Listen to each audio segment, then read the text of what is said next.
All India Radio presents Morning News.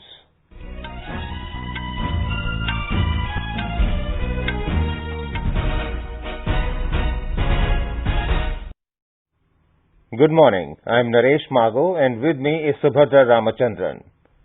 The headlines. Monsoon session of Parliament begins today adhering to COVID-19 protocols.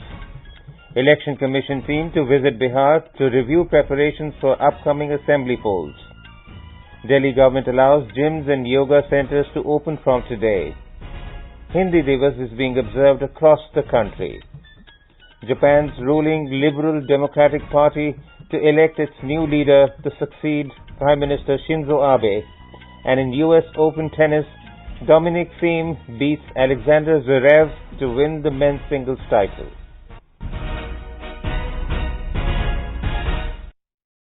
The monsoon session of Parliament will begin today.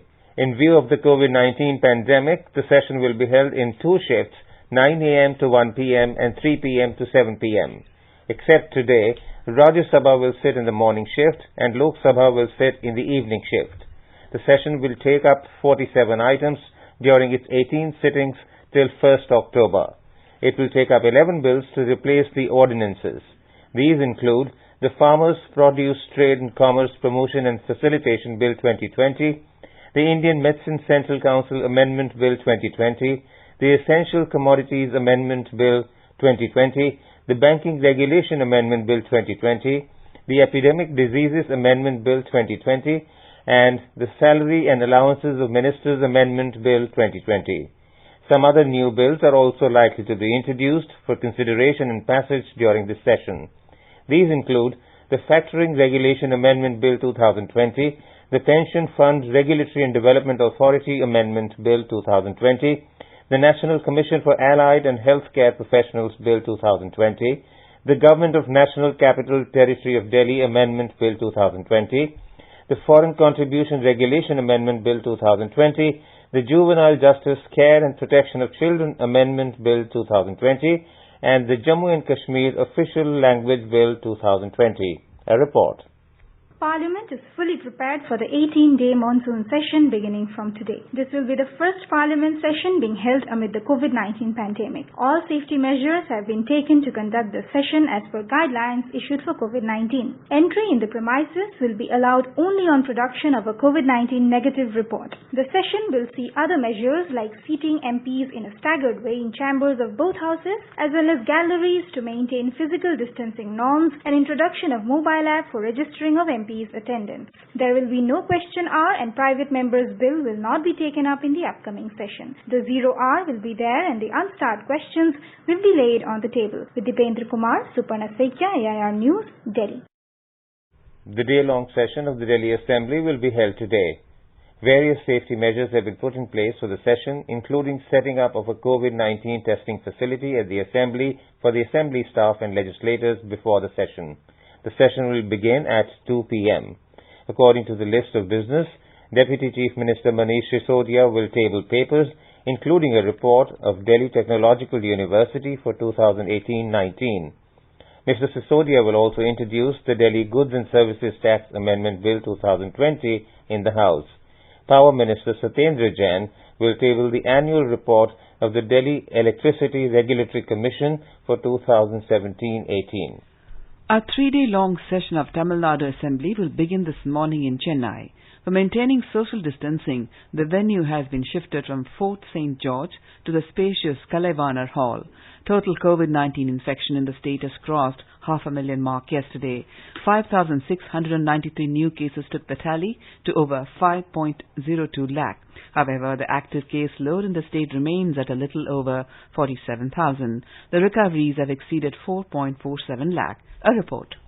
All the members of the House were tested for COVID-19 using the RT-PCR kits ahead of the session. The officials and the newspersons of the recognized media houses also underwent the test.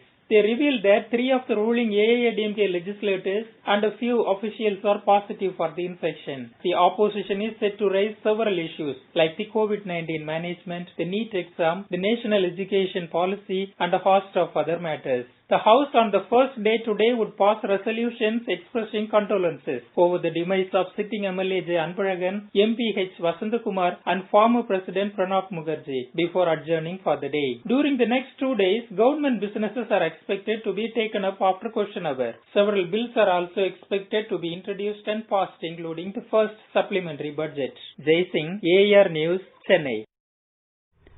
An Election Commission of India ECI team will arrive in Patna today on a 2-day visit to the state to review preparations for the forthcoming assembly polls. The team includes Deputy Election Commissioners Sudeep Jain and Chandrabhushan Kumar. This is the first visit of the Election Commission team before the assembly polls, which is due in October-November. The tenure of the current assembly is scheduled to end on November 29. During the 2-day visit, the ECI team will hold meetings with DMS and SPS of different districts at Patna, Muzaffarpur, Bhagalpur and Bodh Gaya. Soon after the arrival in Patna, the team will leave for Muzaffarpur, where they will hold a review meeting with concerned officials of 12 districts, including Darbhanga, Madhubani and Sitamarhi. In the afternoon, they will hold review meeting in Patna with DMs and SPs of 7 districts, including Nalanda, Bhojpur and Buxar. After this, the ECI team will hold meeting with Director General of Police. Tomorrow, the ECI team will hold review meeting at Bhagalpur and Bodh Gaya. Before returning to Delhi, they will hold review meetings with Chief Secretary and other senior officials in Patna. The Uttar Pradesh government has decided to constitute a special force. It will provide security to the High Court, district courts, administrative offices and buildings, metro rail, airports, banks, financial institutions, educational institutions and industrial units. Additional Chief Secretary Home Avnish Awasthi said the state government has issued orders for the constitution of the force and a roadmap in this regard has been sought from the UP DGP. He said the basis of this force is based on an order of the High Court. The High Court had ordered that there should be a specialized force for civil courts. In all, there will be 9,919 personnel in the force. 5 battalions will be constituted in the first phase and it will be headed by an ADG rank officer. Expenses occurred in the first phase will be around 1,747 crore rupees. On December 18, 2019, the Allahabad High Court had pulled up the Uttar Pradesh government over a shootout at a Bijnor courtroom. 3 assailants had on December 17 last year opened fire in the court of the Bijnor Chief Judicial Magistrate. A murder accused was killed and 3 others were injured, including 2 policemen and a court employee. The government has urged 7 big states to ensure adequate oxygen availability in all healthcare facilities.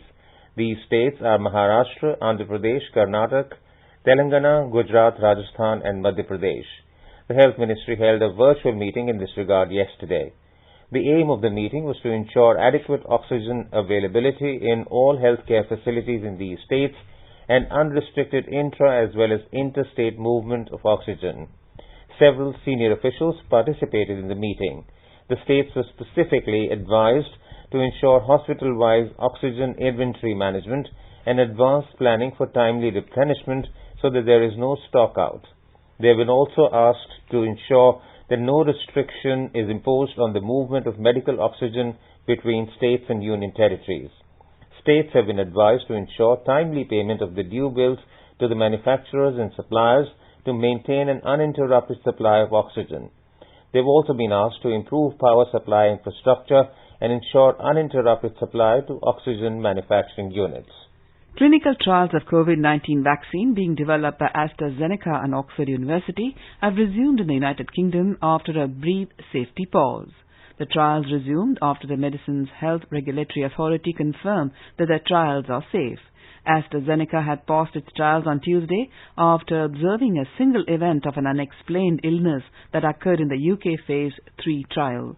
After AstraZeneca resumed the trial in the United Kingdom, Serum Institute of India has said that they will restart the trial in the country once the apex drug regulator allows. Serum Institute of India partnered with AstraZeneca to manufacture the Oxford COVID-19 vaccine candidate for low and middle income countries. Spain's first trial of a coronavirus vaccine are scheduled to begin today. This was informed by Alberto Barobia, the chief of the clinical trials unit of the La Paz University Hospital in Madrid. The vaccine to be tested was developed by U.S. corporation Johnson & Johnson. Phase 1 trials were held in the United States and Belgium. The trials in Spain will fall under Phase 2 to be also held in Germany and Belgium. 3 Spanish hospitals will be administering their trials. The expected pool of participants include 190 volunteers. According to WHO protocols, a candidate vaccine has to complete 3 phases of clinical trials to be approved for industrial production. The Delhi government has permitted gyms and yoga institutes to open and extended the permission to weekly markets to function till September 30. Gyms and yoga institutes can open from today, provided they strictly follow all COVID guidelines and the standard operating procedure issued by the Union Health Ministry. The COVID situation in Delhi was reviewed. It was decided that the present arrangement of opening of weekly markets on a trial basis, that is 1 weekly market per day per zone in all 3 municipal corporations, NDMC, Delhi Cantonment Board, except in containment zones, may be continued till September 30. An order was issued by Chief Secretary Vijay Dev, who is also chairman of DDMA's State Executive Committee. You are listening to the morning news on All India Radio. A reminder of the headlines before we move on. Monsoon session of Parliament begins today adhering to COVID-19 protocols. Election Commission team to visit Bihar to review preparations for upcoming assembly polls. Delhi government allows gyms and yoga centers to open from today. Hindi Divas is being observed across the country. Japan's ruling Liberal Democratic Party to elect its new leader to succeed Prime Minister Shinzo Abe. And in the US Open tennis, Dominic Thiem beats Alexander Zverev to win the men's singles title. For quick news updates round the clock, follow us on our Twitter handle @AIR News Alerts.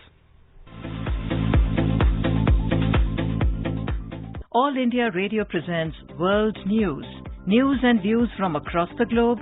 What happened? What is up next? The newsmakers and the highlights of the day.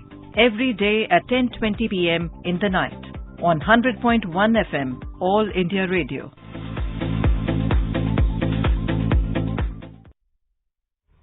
$4,235 fresh cases of coronavirus were reported in Delhi during the last 24 hours, taking the total number of cases to over 218,000.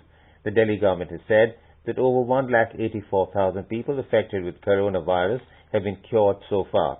In the last 24 hours, 3,403 people recovered and 29 deaths were reported in the national capital, taking the toll to 4,744. Presently, the total number of active corona cases in the national capital is 28,812. In Bihar, COVID-19 recovery rate has improved to 90.32%. This is 13% more than the national average. 1,895 patients have recovered in the last 24 hours. 1,43,053 patients have recovered from the infection in the state so far. 14,513 patients are undergoing treatment at various hospitals at present. Positive cases have mounted to 1,58,389. Casualties due to corona have gone up to 822. The total number of testing has crossed 48,84,000 in the state. The state government has provided a telephone facility to the jail inmates to communicate with their family members in order to ease psychological stress due to restrictions on their visit to the jails amidst the ongoing pandemic. For this, 105 telephone booths have been set up in jails across the state for the inmates. IG Jail Mithilesh Mishra said, visitors or family are not allowed to meet inmates in jails due to the pandemic. Odisha's COVID-19 caseload has breached the 1.5 lakh mark yesterday. With 3,913 fresh cases, the coronavirus infection in the state has gone up to 1,50,807. With 10 more deaths reported yesterday, the COVID-19 death toll too has crossed 626. However, the total number of patients recovered so far has also increased to 1,15,279, leaving 34,849 active cases. A report. The viral presence in Odisha is more pronounced in Khordha, the home district of capital Bhubaneswar. The district has continued to maintain its lead in carrying the COVID-19 caseload of the state day after day, with the latest single-day case count being 556 yesterday. This is far ahead of the second highest daily caseload of 382 from Qatar. From out of the 556 cases reported from Khordha, the capital city of Bhubaneswar alone contributes as many as 395 cases, making it the center stage of viral transmission in the state. The Bhubaneswar Municipal Corporation has undertaken a mega health screening drive in the non-slum areas of the city from yesterday. Girish Chandra Das, Bhubaneswar. In Karnataka, the highest single-day spike of 9,894 new COVID-19 positive cases were reported in the last 24 hours, taking the total number of infection to 4,59,445. On the other hand, 8,402 people were discharged from various hospitals in the state, and the total number of recoveries has gone up to 3,52,958. 99,203 active patients are being treated across the state. Among them, 807 are in ICU. 104 COVID patients lost their lives, and the total number of fatalities has increased to 7,265. In Gujarat, 1,326 new cases of COVID-19 were recorded in the last 24 hours. Our correspondent reports that the recovery rate has further improved to 82.71%. Our report has more details. More than 32,88,000 tests have been carried out in the state till date, out of which 68,828 tests were carried out yesterday. Total cases of COVID-19 in the state have gone up to 1,13,662. At present, 16,439 active cases in the state, out of which 87 patients are on ventilator. At the other end, 1,205 patients have been discharged from various hospitals after recovery. Total patients recovered from COVID-19 have gone up to 94,010. 15 patients have lost their lives yesterday, taking the total deaths due to COVID-19 in the state up to 3,213. Yogesh Pandya, AR News, Ahmedabad. Amidst the spiraling COVID crisis in Maharashtra, Thane Zilla Parishad has announced that a total of 203 out of 430 villages under the Parishad do not have any coronavirus positive cases, and the panchayats there have put up green flags to highlight the feat. Chief Executive Officer Hiralal Sonavane said yesterday villages which do not report any COVID-19 case for 28 days are termed as corona-free villages. The official informed that Thane district has 430 village panchayats in all. He said the recovery rate in the rural parts of the district is 79.24%, while the doubling rate of cases in the Zilla Parishad area was now 84 days. 2 days ago, 206 villages out of 341 villages in Aurangabad district were declared free of COVID-19. The success of this is attributed to the sincere efforts of the administration, wherein they monitored the containment zones and conducted constant checks on elderly villagers, helping in controlling the spread of the infection. Following the Prime Minister's digital mantra, Madhya Kshetra Vidyut Vitran Company Bhopal is the first such power distribution company in the country in which e-office system is being operated from corporate office to local circle offices level. State Energy Minister Pradyuman Singh Tomar has congratulated the company's officials and employees on this achievement. A report. Madhya Kshetra Vidyut Vitran Company has implemented e-file and e-correspondence system from July 27 through NIC e-office. Due to the e-office system, consumers are getting quick results of their complaints. There is no physical movement of the file, and corona infection is also being avoided by unmanned systems. Along with the e-office system, more than a dozen IT-based reforms have been implemented by the company, which have become an example in the power sector of the country. Many applications such as bill payment facility, UPay app, maintenance app, self-meter reading facility, enterprise resource planning have been implemented in the company through the common service center in the villages, which are continuously benefiting the consumers as well as the company. Sanjeev Sharma, AIR News, Bhopal. Fishery is a sustainable livelihood which supports about 60 million people of our country. It has notable contribution to the GDP, foreign exchange earnings, and certainly food and nutritional security to the people of our country. Mizoram has a dearth of flat land to develop adequate number of water areas for pisciculture, but the state is still a resourceful in fisheries because the state is having large freshwater resources. In recent times, the state is witnessing an enormous growth in pisciculture or fisheries. Also, the state has a very high potential for improvement in fish production. More from our Aizawl correspondent. Mizoram, which is endowed with 22 rivers along with hundreds of tributaries, has 24,000 hectare area suitable for fish culture. Of this, about 14,500 hectare area is open water resources. Further, fish culture is being made in 600 hectares. Talking to AIR News, the Director of Fisheries, Mr. Vanlal Loma, said, There are 3 numbers of hatchery in Mizoram under government and 14 numbers under private farmers. Production of spawn is estimated to be 200 lakh spawn annually. The species used for breeding are Indian major carp like Katla, Rohu and Mirigal, and exotic carp like common carp, grass carp and silver carp. Breeding of Tor Putitora, local name Masha, is successfully breeded this year for the first time in Mizoram at Zobok Farm, Lunglei District, Mizoram. For further development and self-sufficiency in pisciculture and to enrich the rural economy, the Fisheries Department has taken up many initiatives under the Blue Revolution Program, Rashtriya Krishi Vikas Yojana and Pradhan Mantri Matsya Sambada Yojana. This is Irene for Northeast Diary from AIR News, Aizawl. In the ongoing Ek Bharat Shresth Bharat campaign, the Union Territory of Jammu and Kashmir is paired with Tamil Nadu, and the exchange of activities under this theme have taken place through a webinar. To know more on this, let's listen to our Srinagar correspondent.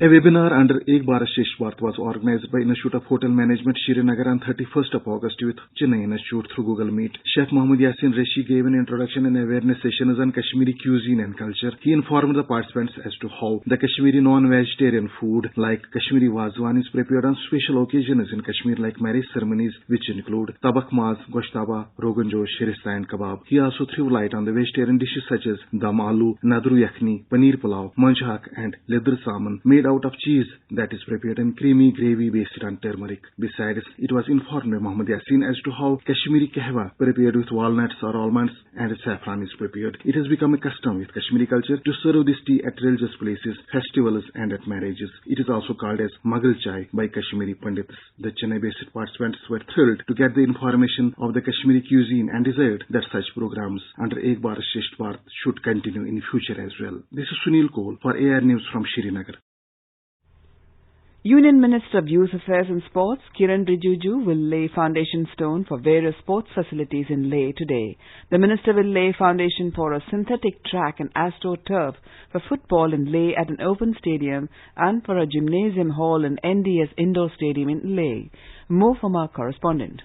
Minister Mr. Kiran Rijiju told All India Radio News that the country has taken challenges thrown by COVID-19 pandemic head-on and moving forward under the leadership of PM Narendra Modi. He said that the volunteers from his ministry are sensitizing, creating awareness and assisting the needy people during the pandemic. He also said that the sportspersons are undergoing training at various centers for the 2021 Olympics to be held in Tokyo. I have come to Ladakh to start the new infrastructure. We want to promote winter sports here more. Even athletics and other common sports also, and specifically the winter sports like ice hockey and other adventurous sports. Ladakhis are very good. So we will promote. I have come here to fulfill the initiative which Prime Minister has started, and we want to ensure that the Pradhan Mantri Development Program, which was aggressively implemented in Jammu and Kashmir also, and we want to do many more sports projects here in Ladakh. The ministry is also expected to make key announcements today with regard to recognition to ice hockey and for development of other adventure and winter sports in Ladakh. Ramesh Chandra, All India Radio News, Leh. Hindi Divas is being celebrated across the country today. It was on this day in 1949 that the Constituent Assembly adopted Hindi written in Devanagari script as the official language of the country. Today, Hindi is one of the widely spoken languages of the world and the first language of more than 520 million people. The government has taken several steps to promote the Raj Bhasha, and at the international forums, Hindi is being well received. The pioneer was the former Prime Minister Atal Bihari Vajpayee, whose address at the UN General Assembly is still recalled by one and all. Prime Minister Narendra Modi today congratulated and extended best wishes to the people on the occasion of Hindi Divas. In a tweet, the Prime Minister congratulated all the linguists who contributed to the development of Hindi. On Hindi Divas today, Home Minister Amit Shah expressed his gratitude to all those who contributed to the strengthening of the Hindi language. In a tweet, the Home Minister said, "The greatest strength of Hindi is in its scientificness, originality and simplicity." He said with the new education policy of the Narendra Modi government, there will be parallel development of Hindi and other Indian languages. The Home Minister appealed to the people of the country to contribute towards promotion and protection of the Hindi language along with their mother tongue. Japan's ruling Liberal Democratic Party LDP will elect its new president following the resignation of the party's leader and longest-serving Prime Minister Shinzo Abe. The ruling party's top pick will then be confirmed as Prime Minister by a special session of the country's parliament, the National Diet, on Wednesday. Abe's loyal supporter and Chief Cabinet Secretary Yoshihide is widely seen as the front-runner.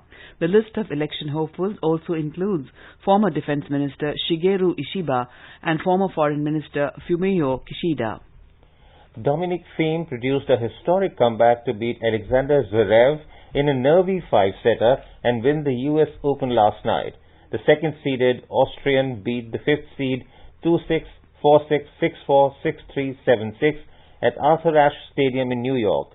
It marked the first time in the US Open history that a player had recovered from losing the opening two sets to win the title. It was also the first time the final had been settled by a tiebreak. The title marks Thiem's maiden Grand Slam trophy after three previous defeats in finals of tennis majors. Thiem was runner-up at the Australian Open earlier this year and also lost in the last two showdowns at the French Open in 2018 and 2019. He also becomes the first new Grand Slam champion since Croatian Marin Cilic, who won at the Flushing Meadows in 2014. Thiem is also the first Grand Slam champion other than Novak Djokovic, Rafael Nadal, or Roger Federer since Switzerland's Stan Wawrinka won the third of his majors at the 2016 US Open. Now let us take a look at the weather forecast for today. The national capital Delhi will have a generally cloudy sky with light rain or drizzle. The minimum temperature recorded in the city was 27 degrees Celsius and the maximum will be around 36 degrees. Mumbai will see a generally cloudy sky with moderate rain. The temperature is likely to hover between 25 and 32 degrees Celsius. Chennai is likely to see a generally cloudy sky with light rain. The minimum temperature was 26 while the maximum is expected to reach 31. Kolkata may have a partly cloudy sky with possibility of moderate rain or thunderstorm. The minimum temperature was 28 while the maximum is likely to be 35. On to the north, in the Union Territory of Jammu and Kashmir, the minimum temperature was recorded at 25 degrees Celsius in Jammu, while the maximum will be around 35. The city will have a mainly clear sky. In Srinagar, the temperature will hover between 13 and 29 degrees Celsius. The city is likely to have a mainly clear sky, becoming partly cloudy towards afternoon or evening. Ladakh will also have a mainly clear sky. The temperature will hover between 10 and 25. In Gilgit, the minimum temperature was 13 and maximum will be 31. The city will have a mainly clear sky. Muzaffarabad is also likely to have a mainly clear sky with minimum at 21 and maximum at 35 degrees Celsius. And now, an overview of today's newspapers. The Asian Age reports that over 15.97 lakh, that is around 90% of the candidates, appeared for NEET examination yesterday. Over 10,000 Indians, entities from politics to business, judiciary to media, even crime accused are being tracked by big data firm linked to Chinese government, reports the Indian Express. India is expected to have the COVID-19 vaccine by the first quarter of 2021, says Health Minister Dr. Harshvardhan reports the Tribune. More listeners tune into radio, but advertisers switch off. Financial Express says while radio experienced a surge in listenership during the intense lockdown months, advertising on radio channels hit rock bottom during this period.